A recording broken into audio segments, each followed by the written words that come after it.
ADGP Law and Order Arvind Kumar masa mathanta nongmina kapsinjakre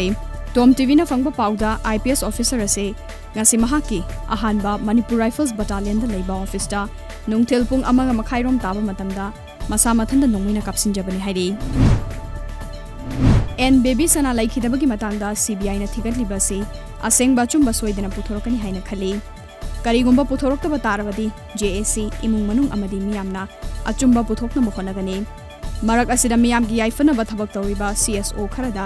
mahik changba yawbasi yamna laibak thibani haina thamoibani ACG MLA TH Joy Kisana phongdokre Ministry of Road Transport and Highways ki Mehut Singha Chief Minister N Biren ngasi moirang lambi pakthokpagi matangda Chief Minister Secretariat ta mifumuma pangthokre ngasigi mifamatuda Imphaldagi moirang fawbagi lambi sing matamga chanaba mongda pakthoknaba amade Loktak Pat ki lambi singsu pakthoknabagi matangda khanaki hairi Kangpopi district ke Kaunu Chinggi Chingsangi ine lokta haukiba chahi yankai rongi mamangdagi chingning khaiduna lakada matam gi lengak ni yengsinbidabana nauning khaiba horpagi mami tari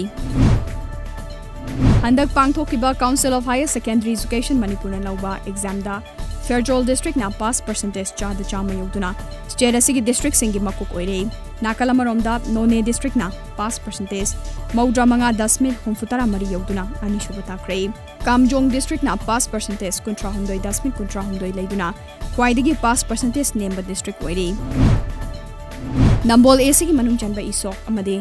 Mayang Imphal AC gi manung chanba Mutum Yangbi ani faunariba Pradhan Mantri Gram Sharak Yojana gi makhada semkiba kilometer mari sangba isoktagi Mutum Yangbi lambi ase koilas thakiba thahum fajungai da muk kairakle